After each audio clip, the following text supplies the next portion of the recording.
Hey everybody, it's your girl Pajama from Pajama Life. Today I'm super excited to be bringing you my review of Lovecraft Country by Matt Ruff and Lovecraft Country on HBO and HBO Max. Let's go!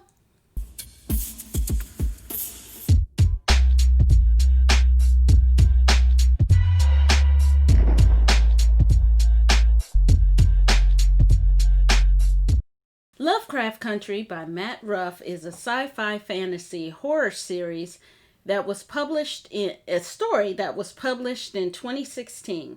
So I'm going to do something a little differently this time. I'm going to review the book, then describe what each episode of the series means in relation to the book and the different themes that the series brings out about the story. So get ready for a deep dive into the show and the book. Here we go. So the book Lovecraft Country explores issues of racism through science fiction stories based on H.P. Lovecraft. Each chapter tells the story of the Turners, the Berries, and the Dandridge families navigating racism via classic sci-fi tales. Okay, so now I'm going to get into each chapter of the story and describe that before I go into the series. The Lovecraft Country is set in the 1950s and tells the story of a young black man, Atticus Turner, whose father goes missing. And so Atticus and his uncle George Berry and his friend Letitia Dandridge have a series of paranormal adventures to unravel the mystery of their family history. So the book is divided into 8 chapters, and each has a different theme based on the sci-fi tales of H.P. Lovecraft. So the first story is called Lovecraft Country, and that is kind of where H.P. Lovecraft set a lot of his stories. So this story is about how Atticus, George, and Letty go to find Atticus's father, who's been kidnapped or disappears, and discovers that Atticus is the last surviving blood heir of Titus Braithwaite, who's one of his mother's ancestor, but is also a wizard of a cult called the Adamantite Order of Ancient Dawn. And Titus's heir, Samuel Braithwaite, wants to kill Atticus and use his blood for a ritual that would give him immortality. Now, Atticus, with the help of Samuel's son, Caleb Braithwaite, his distant cousin, stopped the plot to kill Atticus, destroys the Sons of Adam's cult, and rescue Montrose. The second story is Dreams of Witch House, is a haunted house story. So Letty is gifted a house, the Winthrop House, in an all-white neighborhood in Chicago. And the ghost of Hiram Winthrop, who was a member of the Sons of Adam and Braithwaite's Lodge members, tries to drive Letty out of the house. But through some funny experiences, she instead befriends him. And ultimately, Hiram Winthrop's ghost protects her from vicious neighbors who do not want her what is called pioneering, or being the first black person to move into an all-white neighborhood. And Atticus learns Letty's house was actually gifted to her by Caleb Braithwaite. The next story, Abdullah's Book, is the story where Caleb Braithwaite steals the Turner and Berry's The Book of Days, which their family has kept an accounting of the back slave wages owed to them from the Braithwaite family. And he steals it from the bank and then blackmails them with getting the Book of Names from the Chicago Museum of Natural History. Uncle George, Montrose, and Atticus, along with a few Prince Hall Freemasons, get the Book of Names from the History Museum. Uncle George gives the book of Caleb the book of names in exchange for the book of days. And Caleb, in the exchange, also gives the family the back debt owed from his family in cash, which is $300,000, which in the 1950s was probably equal to several $1,000,000. Okay. The next story is a really fun story, and it's the story Hippolyta Disturbs the Universe. And this is a story, I talked about it in another video that you can go and watch. And I did a deep dive on this chapter and the episode. So I'll just briefly talk about that. This is a story of Hippolyta and her taking a trip across time and space. And Hippolyta is helped by Ida, a former maid of Hiram Winthrop, the ghost in the earlier story. And she was banished by the original Hiram Winthrop to another world after helping his son Henry run off with her daughter Pearl. Now, after her adventure, Hippolyta accidentally leaves her son Horace's comic behind at the observatory for Captain Lancaster to find. And Captain Lancaster is one of the villains in this story. The next story is Jekyll and Hyde Park. And this story tells the tale of Ruby, Letty Dangerous' sister's transformation with a potion given to her by Caleb from a black woman into a white woman. And in exchange for giving Ruby the portion, he asked her to spy on the families and on the Order of Ancient Dawn members, including Captain Lancaster. So Caleb proposes to the other members of this Order of Ancient Dawn that they all combine all of the lodges into one lodge with him at the helm. And Ruby has a great time discovering herself as a white woman, Hillary, and does things that she normally couldn't do as Ruby. But there's always a cost, and Ruby discovers the vampiric cost of turning into Hillary. In Narrow House, the next story, Caleb sends Montrose and Atticus out to get Hiram Winthrop's notebooks from his son, Henry, who vanished with them 20 years ago. So Montrose goes to where the last known location of Henry Winthrop is, who had left to be with his interracial family, and finds out that Henry was in fact murdered by a racist mob for moving into their white neighborhood.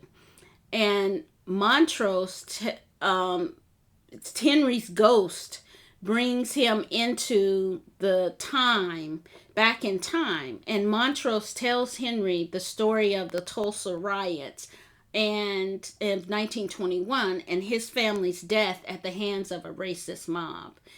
And Winthrop Henry Winthrop, the son's ghost, decides to give Montrose Hiram's notebooks that has a lot of the information on spells and the incantations that they can use to help stop Caleb. The next story is the story of Horace and the Devil Doll. And after finding Horace's comic that Hippolyta left at the observatory, Captain Lancaster finds and captures Horace and casts a spell on him and sends a reanimated doll to kill him. Now Horace, rendered mute by Captain Lancaster's spell, is able to tell Ruby what's happened, how he's been cursed, using a game of Scrabble. So Ruby, who's kind of having a semi-relationship with Caleb, tells Caleb what's happened, and he goes and rescues Horace and removes the curse. But Caleb then asks the family in return to help him kill Lancaster. And the final story is The Mark of Cain, which is the final story in the tale. Montrose and Atticus go to Hiram Winthrop's ghost and ask him for help in how to stop Caleb. Because Caleb is a villain who not just wants to, be rich and use magic. He actually has a plan to make himself immortal and to rule the world through magic. And the three families, along with the Freemason Lodge members, figure out Caleb's master plan with Ruby's help. And Caleb takes Atticus to Lancaster's lodge to offer him up as a sacrifice, but Caleb's spell, he really uses it to kill Lancaster and his men, but the families, guided with the information from Winthrop's ghost, actually do a double cross and reverse the spell and limit Caleb's immunity and bind him from magic forever. And this sets the families free. So there's an epilogue, and you see what happens to the families afterwards. Ruby Dandridge keeps the portion and decides to live her life out as a white woman. Hippolyta uses her knowledge of astronomy and the code that was left to her in the Winthrop house and the orrery to get Ida home. And the rest of the families go back to their lives, where they run a safe Negro travel guide to help black families be able to travel throughout the United States and avoid harassment by racist white police officers. So that's the book. It's a very great, it's really interesting. I really enjoyed the way that Matt Ruff tied in some of the troubles that went on for black folks in the 50s, the Jim Crow problems, pioneering, and some of the racism and injustice in bringing out the Tulsa riots that he talked about were very interesting, how he tied those, in fact, to the Lovecraft stories. Okay, so now we're going to look at the TV show Lovecraft Country on HBO. So Lovecraft Country is been executive produced by three powerhouse people. Misha Green, who did Underground, she's the showrunner. Jordan Peele and J.J. Abrams are all executive producers. The show is written, and Misha Green is the showrunner, and Shannon Houston is one of the writers.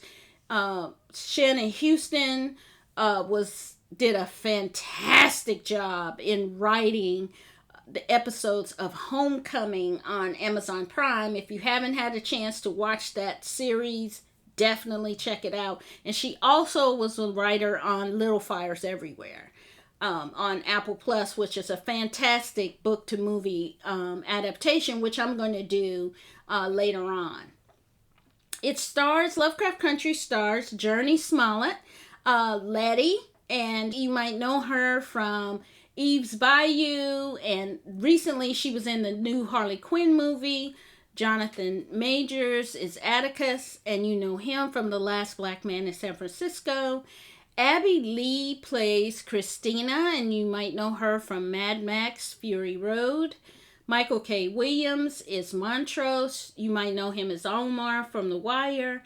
Ingenue Ellis is Hippolyta, and you might know her from Undercover Brother. And Courtney B. Vance plays George, and you might know him from Uncourt and a host of other TV shows and movies.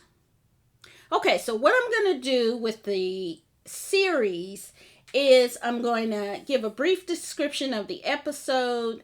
Then I'm going to talk about the difference between the episode and the book. And then I'm going to highlight how the show did a great job in looking at issues of racial injustice, sexism, homophobia, and colonialism using the sci-fi tales of H.P. Lovecraft.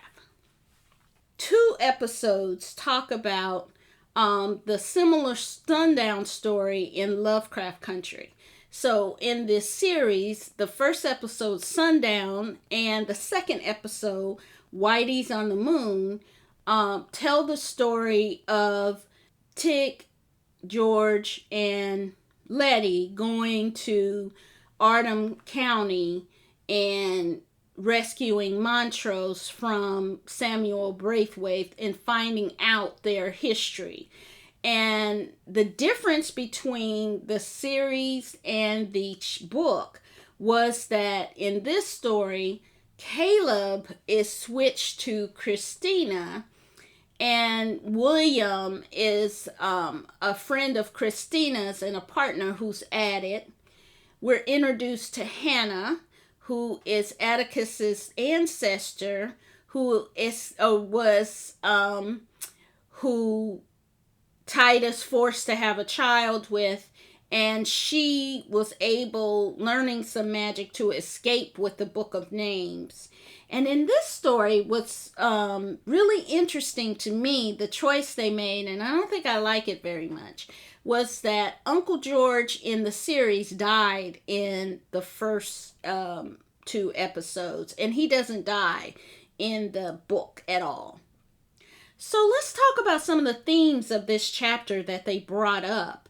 The African American themes that they brought up in this episode was to reveal the pitfalls of Jim Crow South and how sundown towns were used to legally limit Black people from living in certain towns through tactics such as race baiting, arson, and even murder. And all of it was legal. There were signs around depicting that you're entering into a sundown town, and they would literally say that the N-word people have to get out of town before the sun went down, or you would be murdered. It also discusses the trope that's used in a lot of movies about the magical Negro and how Black people, according to all these stories, have some kind of magical cure for something, and it kind of justifies them being used for all sorts of ill treatment, where it's, Braithwaite trying to take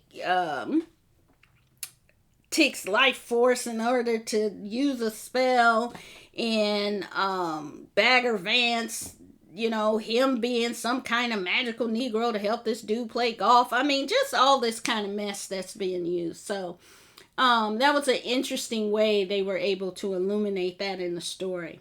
The next episode was Holy Ghost, and this is related to the book chapter called Dreams of a Witch House, where Letty is given money and a house which turns out to be haunted. Now this one, it was very similar in some ways, but then took a real turn on the way that the themes that they used. So the difference between the chapter and the series was that there was no human experimentation and no exorcism storyline in the book, and it was a new ghost called Hiram Epstein, who was this evil doctor who was experimenting on using Black people for experimentation purposes. In the book, Letty befriended the ghost, and Hiram Winthrop actually helped her and saved her from the racist neighbors who were trying to burn down the house. Another difference was that the difference that they did with Caleb Braithwaite is now turned into Christina Braithwaite. And she explains the family history to Atticus. And they make a bigger deal in this story about the Book of Names as opposed to the Book of Days in the book. So some of the themes that they discussed in this episode was human experimentation of Black people, and the theme of pioneering is explored in this chapter. So there were a lot of studies that talked about the experimentation, the illegal experimentation of Black people throughout history, and studies such as the Tuskegee experiment, where soldiers were given syphilis and left untreated to see the effects of the disease. Henrietta Lacks, where scientists stole Henrietta's cells, and then they're still using her cells today because her cells never died. And they continue to use them for medical treatments and developing cures, but they have never compensated the family for them. And it really, in the episode, really showed how, and even in Chicago back then, there was a case of a doctor who was going around experimenting on, they found bodies in his basements where he had experimented on people. So it kind of, the story was told to kind of illuminate that part of history.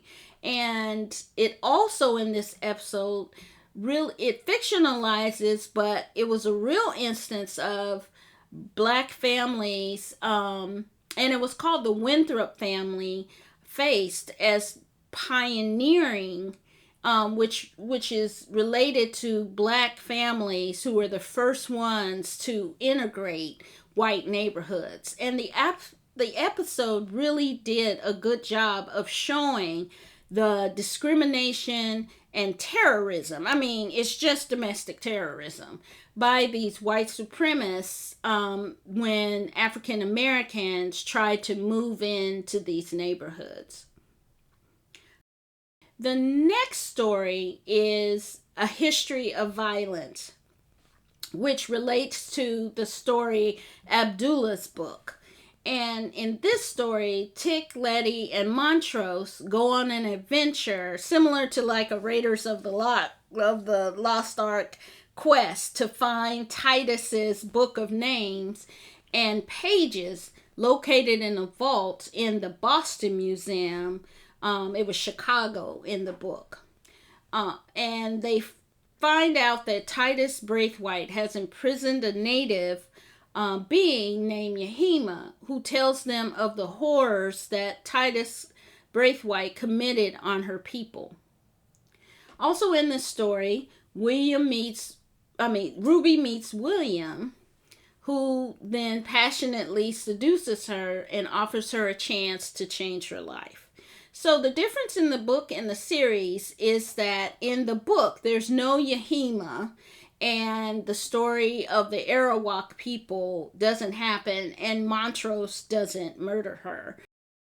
The Book of Days plot is substituted for the Book of Names plot in the series versus the book. And then it really leaves out the whole storyline about the Prince Hall Freemason Lodge members' role in the quest that they go on, which is really important in the book. The Freemasons play a much larger role in the book as opposed to the TV series. And I was kind of disappointed that they didn't do more to explain the history of the Prince Hall and the Freemasons. So some of the themes that they cover in this episode is the destruction of indigenous populations and the ravaging of cultures and cultural artifacts for the wealthy and museums that's highlighted here. The next episode is Strange Case, which is one of my favorites. And this one is really one that is really most closely related to the story in the book. The book and the series are pretty much parallel.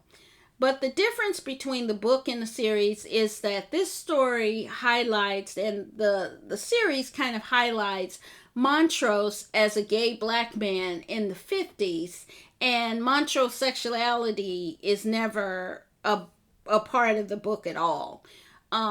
Ruby is, another difference is Ruby, as a white woman named Hillary, she doesn't go to work in Marshall Fields.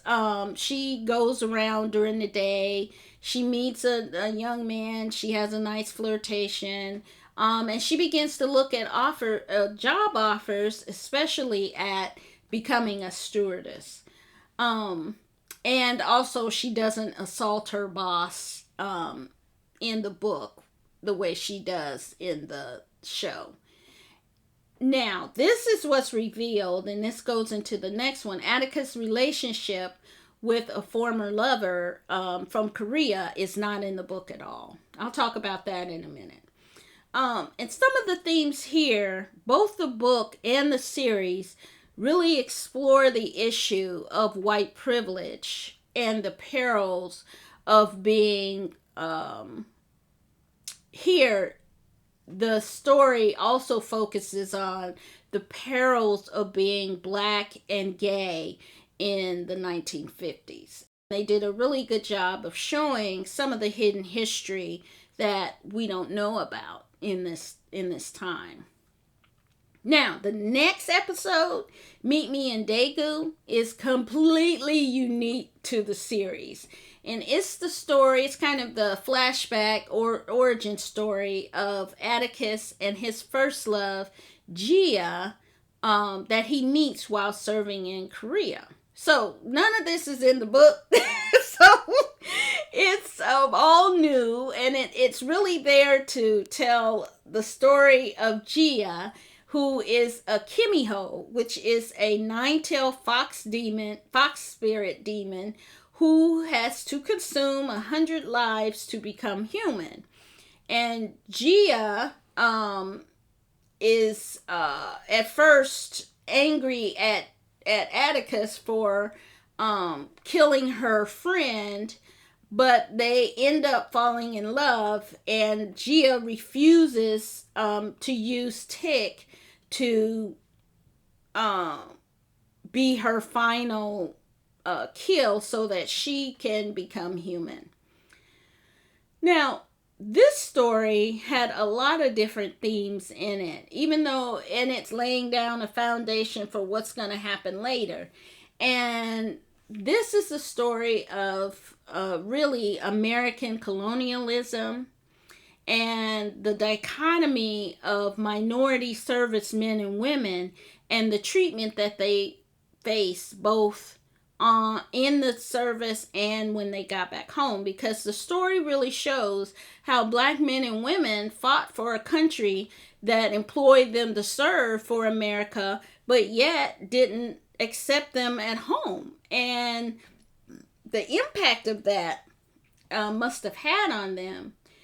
And it also discussed through Gia's experience of how Americans come into other countries to liberate them, yet allowed atrocities to occur while they were there to stop the spread of communism, but actually some things were perpetrated on the people by Americans that should not have occurred. It also brings up, through the story of Gia, how girls are also made to be currency by people trying to raise up status in the world. Gia's mother, we find out, had allowed the stepfather to rape the daughter, and the daughter ended up killing herself. The mother prayed for the spirit to protect her, and Gia inhabited her body. And so Gia understands that this is something that was really a horrible experience and damaged the daughter and really made it something that she couldn't forgive. So it also discussed the trauma of war on the human psyche. We could see how Atticus comes in and he's very, when we see him there, he's not the hero that we see back in the story, he's very cold, he's very hard, he's in intelligence, so he's having to do things that are really damaging to his psyche. And so it kind of lets you see some of his actions taking place in the story that follows. The next story is probably, I'm just going to say it is my favorite one of I Am. And the story of Hippolyta is completely different from the book and the movie. So you can check out my deep dive video and see how I dived into it. But I'm just going to talk about some of the difference between the book and the series. So in the book, Hippolyta goes to one world and is confronted by monsters, and Hippolyta in the TV show goes on an interdimensional journey with a supreme being to find herself.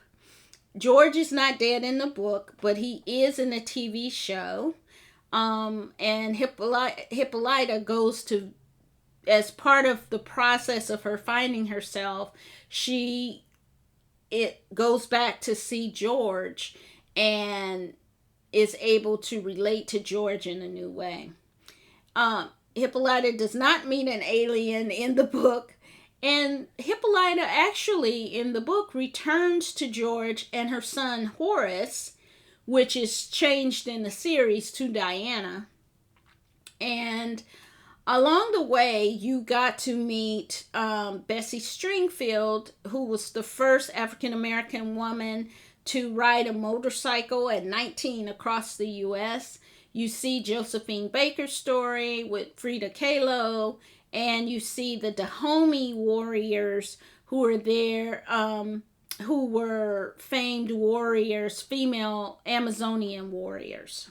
Some of the things that they talk about in this one is really interesting, because here we're talking about how the show is highlighting misogynoir, which is the intersectionality of racism and sexism that hindered the trajectory of Black women in America. So the story tells the inner conflict that Hippolyta has, and many women have, about being what society wants, denied your dreams because of your race, or if you just decide to follow your own path and face sexism from your own community. So Hippolyta in the story decides to leave her family and forge her own path rather than to be bound by the societal dictates. And that is, if you look at any of the web and some of what people said, it's very controversial decision, but it makes sense when you get to other parts of the story. The next one was, it was kind of scary to me. It was Jig-a-Bobo. And it was similar to the story of Horace and the Double Dog. Now, some of the difference between the book and the series is that in this story, Horace was George and Hippolyta's son, but the series changed Horace to Diana. And just as an aside, Hippolyta was the queen of the Amazons, and her daughter was Diana, who is Diana? Diana is Wonder Woman. So that's just a little aside I just had to say, because I just love that. So let's get back to Lovecraft Country though. But Ruby finds out that William is actually Christina, who has been taking a potion of her former lover William to become, and she became William using the potion so that she can go through life as a white man. And Ruby finally finds out that she thinks she was in a relationship with William, but she was also in a relationship with Christina. Captain Lancaster, who's the racist police captain, in this story, in the series, he tries to break into the Winthrop house and storm it, and shoots one of his officers, actually shoot um, shoot at Atticus, and a Shoggoth, which is one of the, in the story, the book, was one of the creatures in the forest who chased the team. Well, Christina gives protection to Atticus, and we learn that it's in the form of this Shoggoth, this hundred-eyed monster that protects Letty and Atticus from Captain Lancaster. And also in this story, which is different, is that Christina, Caleb, grants Letty immunity, the same immunity that she has. Now, some of the things here that were highlighted was they told the story of Bobo was the nickname of Emmett Till. And so it told the story about how he was murdered really gruesomely by some racist people in the neighborhood. He ended up, unfortunately and sadly, being murdered. Also, Dee was best friends with Bobo, and so she's very distraught at his murder and his death. While the adults are arguing about what to do with her, she walks off and no one pays any attention. And so, left to her own devices, she is attacked. Captain Lancaster curses her, and the first thing she sees is Topsy and Bopsy of the Uncle Tom's Cabin, and they come to life and begin to chase her. But it's also a story about how black girls and black women are too often left to their own devices by family, and there have been cases upon cases, thousands of young girls disappear every year or are harmed at really high rates. No one is really paying attention to what's going on with these girls. So I thought that was a really interesting way to bring that theme of something that's really getting attention now into this story. The next story is Rewind 1921, and this episode is similar to Narrow House in the book. And the difference between the book and the series is here, once again, Montrose's gay relationship and his relationship with Tick is not in the story at all. And Tick ends up, through time travel, saving a young Montrose as the mysterious man in Montrose's history. Letty gets the book of names from Tick's grandmother, and that didn't happen in the book. And they used that book of names to save Dee. And Montrose, in the books, got the notebooks about the spell from Henry Winthrop. So some of the themes explored here are stopping the intergenerational cycle of abuse. Many of us grew up with corporal punishment as part of how you grew up, but that is not always the best way to deal with discipline. And so when it becomes physical abuse, is learning how to stop that chain of physical abuse. It also highlights the really sad and awful history of successful black towns being destroyed by white supremacists, as well as the participation of the federal government in the destructions of cities such as Tulsa.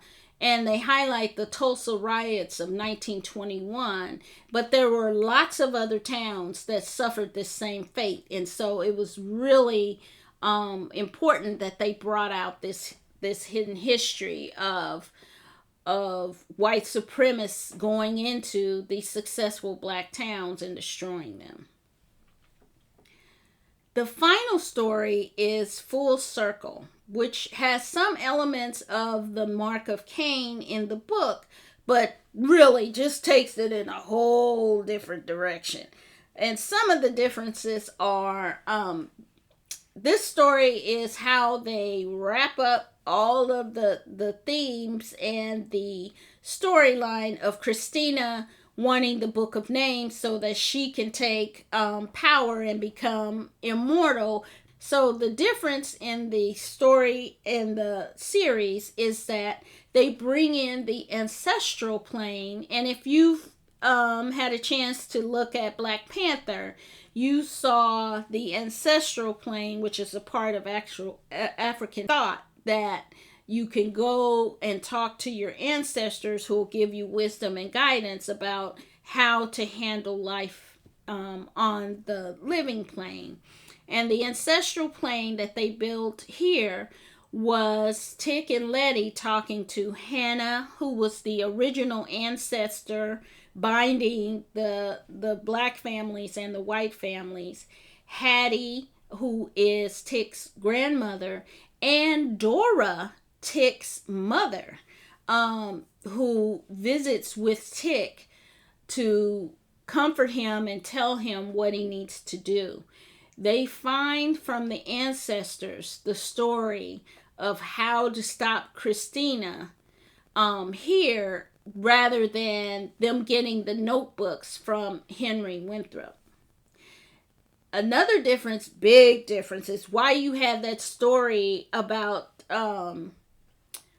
Gia is because she plays a whole different role in the plan to stop Christina, and that's completely original to the series. And Ruby's relationship with Christina is a different relationship than in the book. And Ruby in the story, in the book, had a more integral role in the plan. And eventually she goes off with her potion and lives her life. Tick's outcome is very different from the book and the series. And Caleb is changed, and Christina is dealt with by Diana. I'll put it like that. So there are several different themes explored in the final episode. One is the sacrifices that many black families had to make, parents, grandparents had to make to see the next generation succeed. The things that they had to put up with so that their children and grandchildren could have a better life. Another theme is white privilege, and how one of the funny scenes is Christina comes in to the families and is telling them, hey, it's not personal. I just need your blood. I just need all of it. So don't defy me. Just give it to me. And they're like, no. And then she's like, well, just give me the book. It should be in my hands anyway. And they're like, no, it's our family book. We have it. So she just thought that because she was her and she was a white woman, that they should just hand over their family legacy, and Tick should be okay with sacrificing himself so that she could be immortal. It was funny the way they did that, because I think that shows her trying to sacrifice Tick so she could be immortal was also, to me, kind of describing the cultural appropriation of black culture to the point of death. For some, to me, I think of it in a way as how some art has been just consumed by other cultures and stolen from us, or the origins of where it came from have died. She's consuming him too. Also tells me that she wants to consume his culture. in order to better herself. And to me, it was kind of similar to celebrities who misappropriate Black culture, then discard it when it no longer meets their purpose. You've seen this in examples with Miley Cyrus and the Kardashians and other celebrities who have really kind of made it a point to, at one point, be really a part of us, but then Kid Rock, he came out as a rapper at first, and now he's, a country music star and whatever. So, I just thought that was a real interesting take on that, if you think about it a little bit.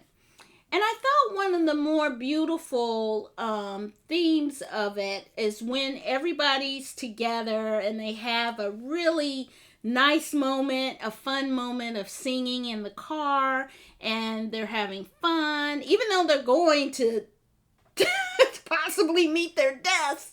It's a really beautiful family moment. And the show also highlights to me that families are not always just by blood, but can be made by the love you have for a person outside of your family.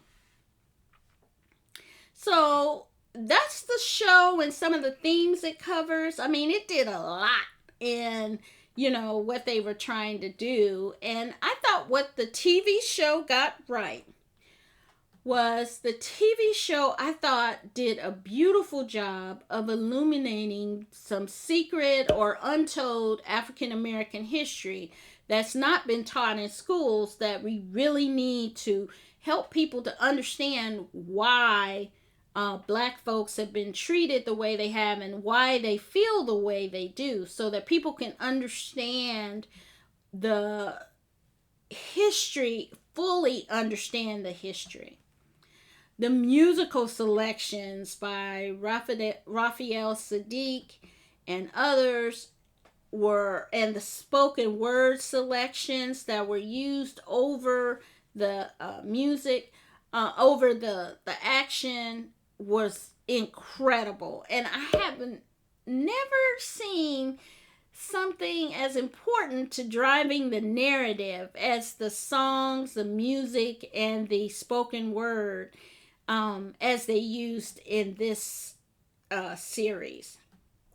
The story, too, was also about defeating intergenerational curses, dealing with family trauma, self-acceptance, and self-love. And those, I think, by the way that they did the story, did a great job in highlighting how you need to change yourself and you need to accept yourself in order to be okay with yourself and your family. It also did a really great job, I felt, in showing how racism impacts just several factors of life, how it contributes to homophobia, how violence against other cultures, the stealing of historical treasures, and whole cultures being decimated, the impact of colonialism and war, and also talking about how it impacts white privilege has on people being able just to function, how the intersectionality of race and sexism contributes to Black women not being able to achieve and to fulfill their dreams. Now, let me talk a little bit about what I thought the series got wrong or could have done differently. I didn't like the change from Caleb to Christina. I felt like I loved Abby Lee's performance. I thought she was great. But I thought, after reading the book and watching the show, that I thought that they could have kept Caleb and you would have gotten the same outcome if they just used Caleb instead of bringing in Christina, but I understand they wanted to bring in this issue of white privilege and toxic white feminism maybe in this story. I thought one of the things was that the final episode was they just tried to put too much into the 1 hour season finale to wrap up the story. I mean, it rushed through the narrative part of the story and used Gia's power to try to explain all the pieces. I mean, she connected them with her tentacles, and through that, she was able to see all the stuff they didn't get to that they should have gotten to. I just thought they should have just spent another half hour and did those stories, and, it would have been great. But so to me, it was kind of like trying to eat Thanksgiving, Christmas, and Easter dinner at once. It's delicious, but it's too much, and it doesn't make sense to do that. And also, the way they end it, okay, so I'm going to have to give you some spoilers, so click off if you don't want to hear this spoiler. I mean, where does the story go from here? They killed off several major characters, and, this is something else that I didn't like, because HBO did this before. They killed off 2 major black male characters, and this is the second series from HBO where they have killed off the black male lead, and then you're left with The Watchmen did it, and now this story has done it, and I'm trying to figure out, where do you go from here? Because turned out The Watchmen ended up with only 1 season because they didn't have anywhere to go after that. So, I don't know. I didn't like that. Okay. So, in terms of the book, I think the book and the series do a great job in using H.P. Lovecraft pastiche to tell the story of racism through the lens of horror and fantasy. I really loved the book. I thought it was a super interesting twist on sci-fi adventure, but also, like the best stories do, illuminate a facet of society to make you think. So I would recommend both the book and the movie, but now, they are very different pieces of art, but both of them are scathing indictments of racism in America told through an interesting and different way using a sci-fi lens. I think I enjoyed the TV series more. I think with the book you get a fun sci-fi story, but with the TV show, it really takes a deep dive on how the African American experience has been in the country. And then it also talks about issues of immigrants' experience and the feminine perspective on racism and sexism. So I think they had more of a time to dive into some issues a little deeper in the TV series. So for my final review, both the book and the TV series make you think. The TV series is a fantastic pastiche of fantasy and horror that play upon how racism is a destructive, monstrous force in America. And the series really was a call to action for people to understand our history and to give us some experiences about where we were and then where we want to go. It's a fantastic book and an even better TV series. So I give it my most enthusiastic approval. Okay, so where can you find Lovecraft Country? You can watch Lovecraft Country on HBO or HBO Max. There's also a super podcast from the show writer and a horror fiction writer. It's called Lovecraft Country Radio, and you can find it on all platforms, but they go in deep, and you can hear interesting takes from Shannon Houston, who's a writer of the show, of what happened in the writer's room that's really interesting to tell. You can read Lovecraft Country by Matt Ruff. The ebook is available on Hoopla, and I talk about how you can access Hoopla for a free copy. You can also read it on your Amazon Kindle, Apple iBooks, be in Barnes & Noble Nook, Google Play, and Kobo, or you could check it out at your local public library. So that's it. I hope you like my review.